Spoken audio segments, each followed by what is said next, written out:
Kalau semua lulus passing grade, semua bisa lulus dan mengisi formasi yang 7, malahan nanti masih akan ada sisa 2 formasi. Pada seleksi P3K Guru tahun 2023, jika di sekolah kita terdapat kebutuhan, maka kita ketika menjadi pemenang akan ditempatkan pada sekolah induk kita. Kemudian teman saya dikarenakan di sekolahnya sudah tidak ada kebutuhan, maka nanti akan dicarikan untuk ditempatkan pada sekolah lain yang membutuhkan. Dan semua itu dilakukan melalui perankingan. Pada video ini kita akan melakukan pembahasan, yaitu setidaknya terdapat 6 aturan perankingan P3K Guru tahun 2023 sebagai penentu kelulusan dan juga penempatan P3K Guru 2024. Nah, tentunya di sini merupakan sebuah informasi bagi teman-teman peserta kebutuhan khusus maupun juga umum wajib tahu ya. Kira-kira bagaimanakah 6 aturan perankingan P3K Guru 2023? Silahkan simak video ini sampai selesai.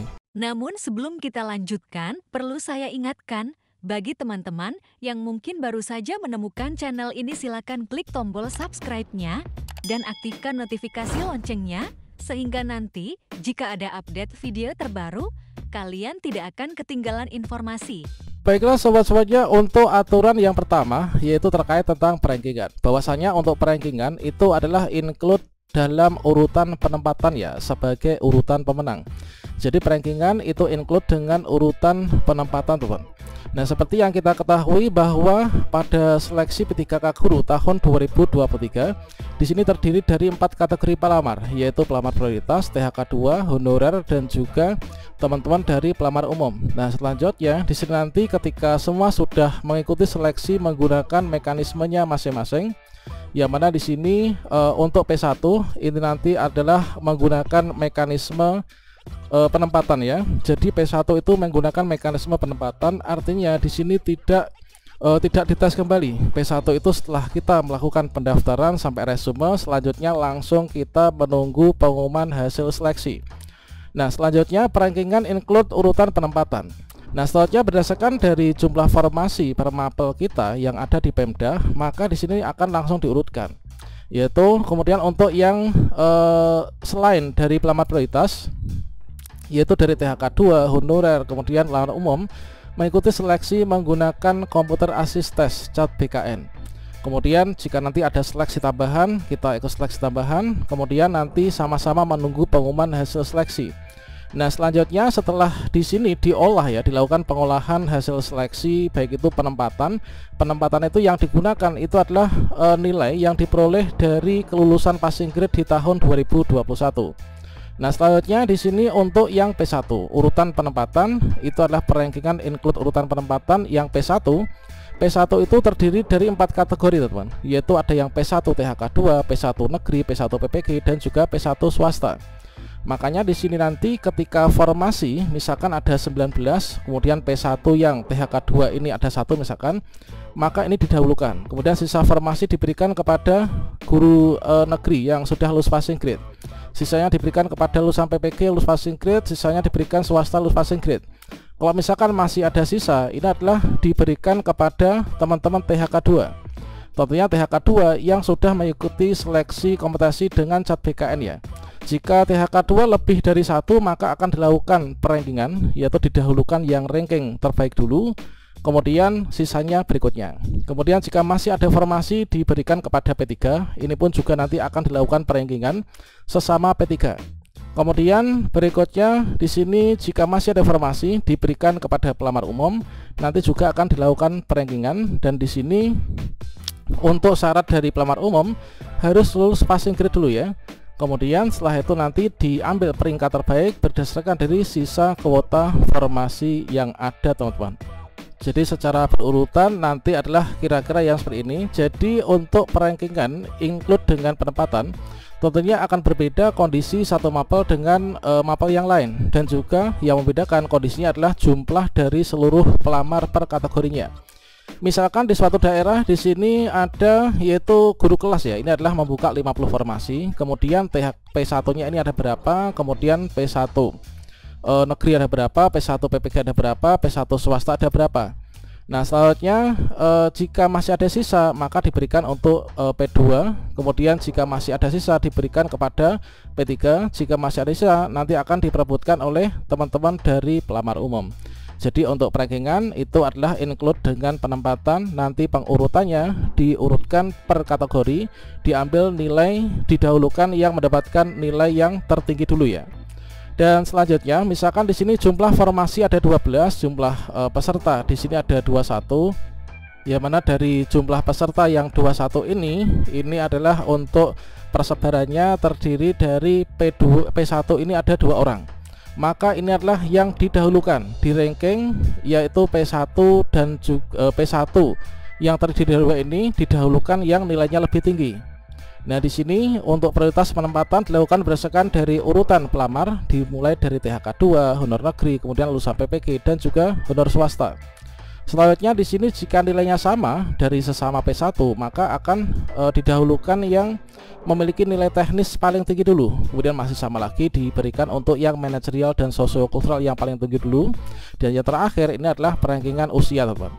Nah, jadi kalau misalkan ada formasi ini jumlahnya adalah ada 12, kemudian ini diberikan dulu untuk penempatan P1. Jadi urutan per kategori dulu ya.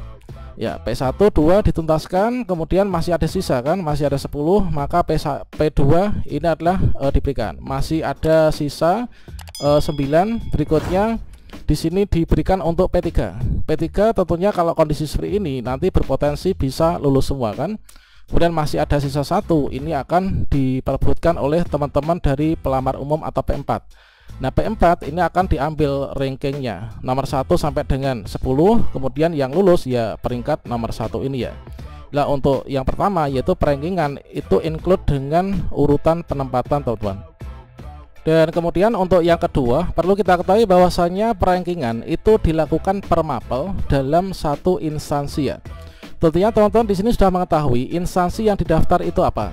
Apakah pemerintah kabupaten, ataukah pemerintah kota, ataukah pemerintah provinsi.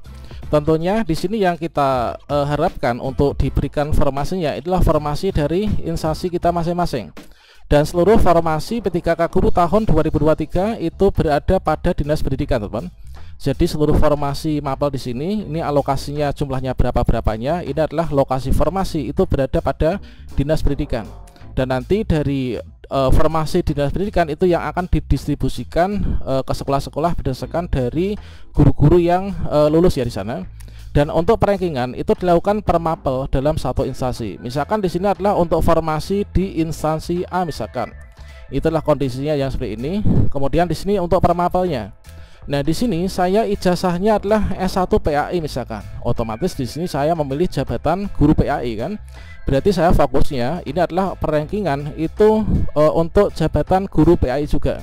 Jadi pesaing saya itu adalah sesama guru PAI mulai dari P1 PAI, P2 PAI, P3 PAI dan juga P4 PAI.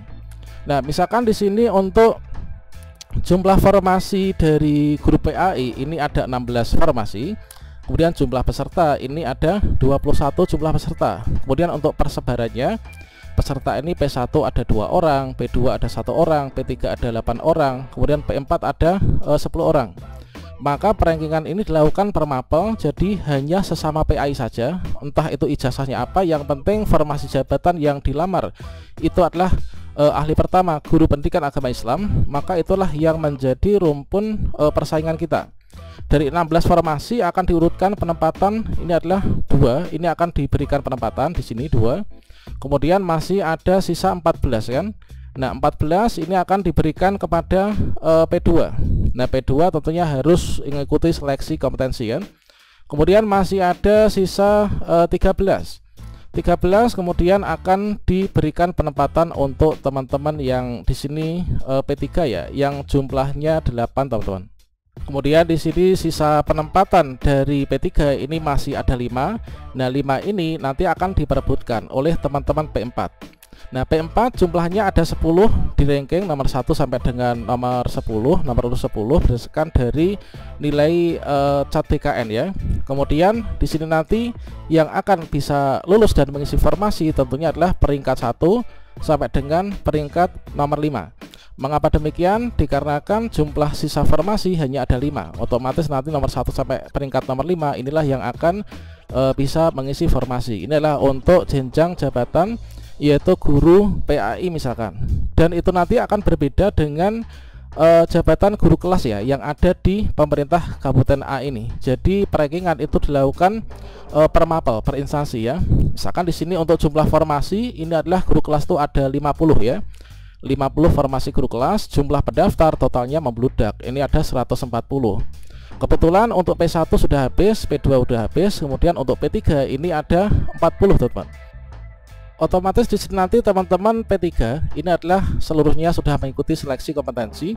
Dikarenakan untuk yang pelamar kebutuhan khusus itu tidak ada passing grade. Untuk P2 P3 itu penentu kelulusan itu adalah berdasarkan dari perankingan ya. Nah, itu. Nah, di sini untuk P3 dikarenakan formasi ada 50, di sini adalah kurang dari jumlah formasi. Berarti di sini dapat dikatakan nanti optimis 40 ini adalah bisa lulus semua ya. Nah, dari penempatan untuk P3 40 ini masih ada sisa 10. Nah, 10 ini nanti yang akan diperebutkan oleh teman-teman pelamar umum yang jumlahnya 100 ini. Bagaimanakah cara perankingannya? Tentu saja di sini P4 atau sesama pelamar umum yang memilih jabatan guru kelas nanti akan diurutkan perolehan nilai CAT BKN-nya mulai dari peringkat nomor 1 sampai dengan peringkat nomor 100. Nah, dikarenakan formasi sisanya ini adalah hanya ada 10, otomatis di sini nanti akan diambil peringkat 1 sampai dengan peringkat 10 ya. Kemudian peringkat 11 sampai dengan peringkat 100 otomatis di sini nanti belum bisa lulus teman-teman. Jadi untuk persaingan perankingan itu dilakukan per mapel, per instansi. Kemudian hal yang ketiga itu adalah perlu kita ketahui bahwasanya perankingan itu berdasarkan hasil seleksi yang mengacu pada mekanisme seleksinya masing-masing. Seperti yang kita ketahui bahwa dalam seleksi P3K Guru tahun 2023 itu terdapat 2 mekanisme seleksi. Yang pertama mekanisme penempatan P3K Guru yang sudah lulus passing grade di tahun 2021. Dan yang kedua itulah mekanisme menggunakan seleksi CAT atau Computer Assist Test BKN. Nah, di sini perankingan itu berdasarkan dari per kategori dan juga mengacu pada mekanisme seleksi masing-masing. Nah, misalkan di sini kita ambil contoh untuk yang pelamar prioritas ya atau guru lulus passing grade 2021, dia itu kan tidak mengikuti seleksi apapun kan, dia ikut mendaftar kemudian langsung menunggu pengumuman. Nah, di sini nanti untuk penempatan dari P1 ini pun juga akan dilakukan perankingan ya menggunakan mekanisme penempatan ini. Nah, mekanisme penempatan itu adalah nilai yang digunakan nilai kelulusan seleksi di tahun 2021. Yang mana di sini diurutkan dari per kategori dulu, yaitu sesama P1 untuk penentuan urutan pemenang ini didahulukan untuk THK 2, kemudian sisanya diberikan honor negeri, sisanya diberikan ke lulusan PPG yang lulus passing grade, sisanya diberikan ke honor swasta lulus passing grade. Nah, manakala di sini ada nilai akhir sama misalkan, maka di sini akan didahulukan yaitu guru yang mendapatkan nilai teknis tertinggi.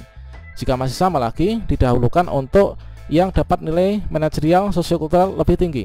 Jika masih sama juga, didahulukan untuk yang wawancara paling tinggi. Jika masih sama juga, akan diambilkan dari usia yang paling tinggi ya. Tentunya kalau misalkan sampai tahap usia itu tidak mungkin ada yang sama ya orang-orang yang ada di dunia ini. Nah, ini adalah untuk mekanisme penempatan, itulah perankingannya seperti itu. Sama halnya juga dengan untuk yang mekanisme seleksi menggunakan CAT yang diikuti oleh THK 2, guru honorer, kemudian juga teman-teman yang masuk dalam kebutuhan umum. Ini pun juga dilakukan perankingan, yaitu untuk pengisian formasi didahulukan yaitu peringkat terbaik dari THK 2. Nah, dari sesama THK 2 itu ada berapa, ada jumlahnya berapa. Nah, kalau misalkan lebih dari 1 itu di ranking, didahulukan untuk yang ranking terbaik dulu, kemudian diselesaikan untuk THK 2. Jika masih ada sisa formasi diberikan untuk teman-teman P3, jumlahnya berapa, ini nanti juga akan dilakukan perankingan untuk penempatan. Kemudian sisanya ini adalah jika masih ada sisa formasi diperebutkan oleh teman-teman pelamar umum, yang mana syarat utamanya ini harus lulus passing grade dulu. Ingat, passing grade ini ada beberapa passing grade ya yang harus kita penuhi. Jadi passing grade itu ada passing grade kompetensi teknis yang rata-rata 180, kemudian ada passing grade wawancara, kemudian passing grade sosiokultural, manajerial teman-teman. Nah ini jadi adalah perankingan itu berdasarkan dari hasil seleksi yang mengacu pada mekanismenya masing-masing. Apakah mekanisme penempatan, apakah mekanisme seleksi menggunakan CAT. Dan selanjutnya untuk yang keempat, yaitu pada perankingan ini terdapat dua perankingan ya. Perankingan yang pertama itulah urutan pengkategorian dan yang kedua itu adalah urutan nilai. Jadi di sini seperti yang kita ketahui bahwa untuk perankingan urutan pemenang ya, urutan pemenang penempatan itu adalah diurutkan dari per kategori dulu, yaitu kategori pelamar prioritas dulu, kemudian setelah itu sisa formasi diberikan untuk kategori THK2, sisanya diberikan untuk kategori honor sekolah negeri masa kerja lebih dari ke tahun, kemudian yang terakhir itu adalah untuk penempatan teman-teman pelamar umum. Ini adalah untuk yang pertama. Yang kedua itu berdasarkan dari nilai yang mereka dapatkan. Nah di sini adalah diambilkan dari peringkat terbaik ya. Nah diambil dari peringkat terbaik. Nah peringkat terbaik itu mengacu pada nilai ya, nilai yang kita dapatkan ketika mengikuti seleksi. Ya mana di sini ketika kita itu adalah misalkan guru lulus passing grade atau menggunakan mekanisme penempatan. Tentunya yang digunakan itu nilai hasil seleksi tahun 2021 dan di sana itu pun juga ada nilai-nilai yang didapatkan. Nah, di sini diambilkan yaitu dari nilai yang paling tinggi dulu ya untuk penempatan sesama P1. Kemudian dari pengkategorian dulu, kemudian berikutnya sama halnya juga untuk teman-teman yang kebutuhan khusus maupun umum yang menggunakan mekanisme seleksi menggunakan CAT. Ini juga akan didahulukan dari yang mendapatkan nilai dulu. Yang nilai tinggi ya atau perankingan yang terbaik. Nah selanjutnya di sini untuk yang keempat yaitu terdapat dua perankingan. Yang pertama adalah urutan pengkategorian dan berikutnya adalah perolehan nilai terbaik teman-teman. Dan berikutnya untuk yang kelima yaitu perankingan itu nanti bisa terpatahkan ya jika tidak terdapat kebutuhan dalam suatu instansi.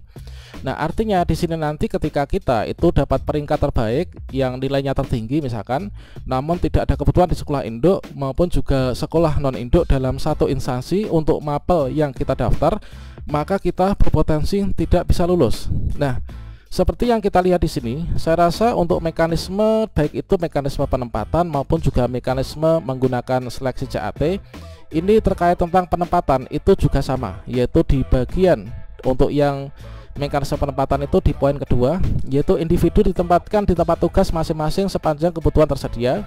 Apabila tidak terdapat kebutuhan di tempat tugasnya, maka akan ditempatkan pada satuan pendidikan yang membutuhkan.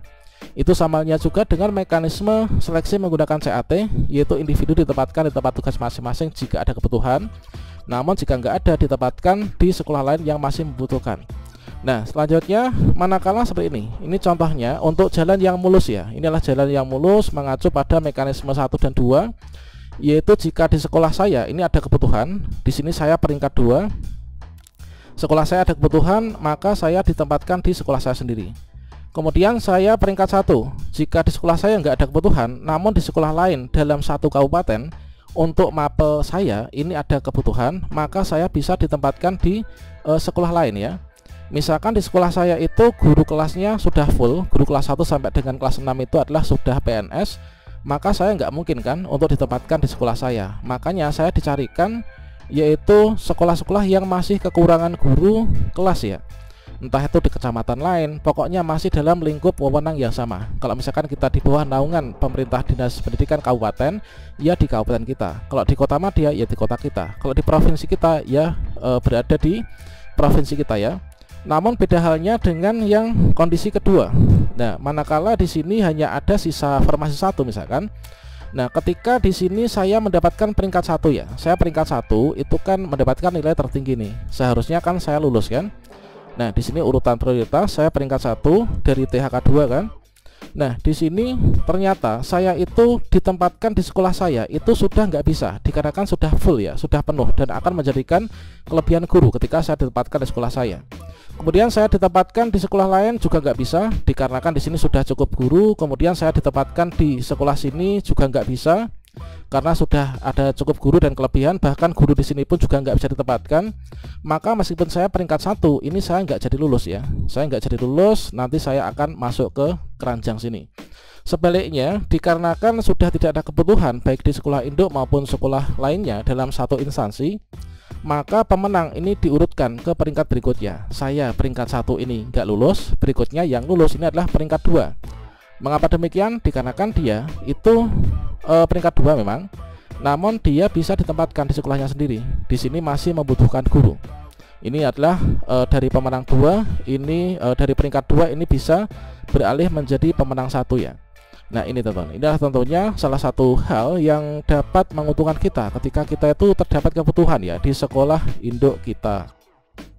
Dan kemudian untuk yang terakhir ini adalah yang keenam, perankingan itu tidak berlaku ya jika jumlah formasi ternyata lebih banyak daripada jumlah peserta. Tentunya apakah semua kategori peserta ini bisa diuntungkan? Tentunya hanya untuk peserta tertentu saja teman-teman. Nah jadi yang keenam itu adalah tentunya yang sangat kita harapkan semuanya, yaitu perankingan itu tidak akan berlaku jika jumlah formasi ternyata lebih banyak daripada jumlah peserta yang mengikuti seleksi.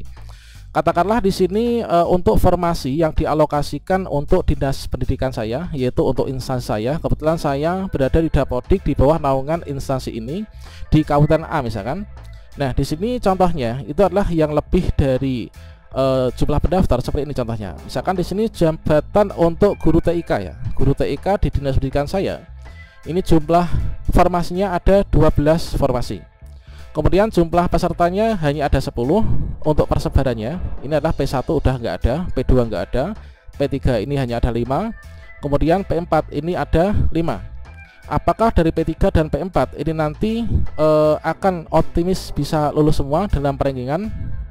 Tentu saja di sini nanti tidak berlaku perankingan kan, dikarenakan jumlah formasinya lebih banyak, otomatis nanti akan langsung bleng-bleng masuk gitu teman.